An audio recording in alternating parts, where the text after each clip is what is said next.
मग काय उपयोग आहे ह्यांचा? समधी काम अजून आम्हालाच करायला लागतील तर. आवाज दिला तरी अजून आली नाही. असू दे ग. काय असू दे? चहा करायची अक्कल नाही. अगं जमल हळूहळू. मध्ये मध्ये चुरू बोलायचं बरं जमतंय. मम्मी अगं तिचा स्वभावच आहे, आपण जरा समजून घ्यायचं. आडलंय माझं खेटर. ती कोण महाराणी लागून गेली वय तिला समजून घ्यायला? जेडे, माझं डोकं सटकलं ना तर तिचं काही खरं नाही बघ, सांगून ठेवते. असं काय नाही हा, तू नुसतंच बोलतीस बघ. ए, पुष्पा भोईटे फेडरेशन अध्यक्ष आहे मी. नुसतंच बोलत नसते मी. मग काय करणार आहेस? काय बी करू शकते मी. वय पण म्हणजे काय? म्हणजे काय म्हणजे काय बी. तिला कशी कामाला लावते ती बघ. इकडं आल्यावर वाटलं होतं जरा बरी वागल म्हणून, पण हिची नाटकं तर वाढतच चाललीत की.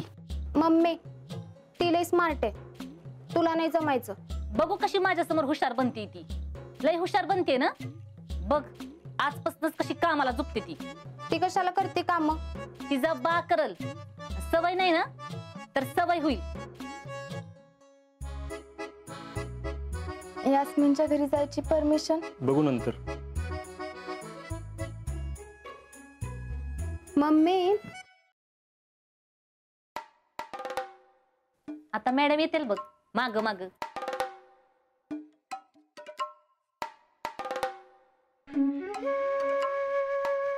मामी हाक मारली का?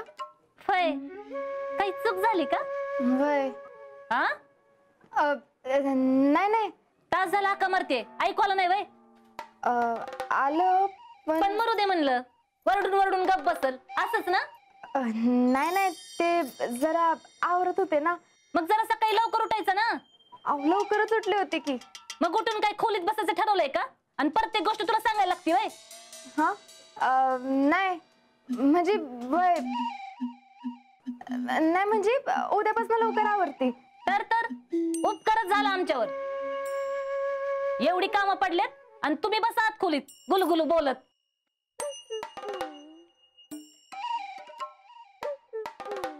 ए काय विचारते मी? वय काय भय? जावा कामाचं बघा. हा उपकारच केलेत.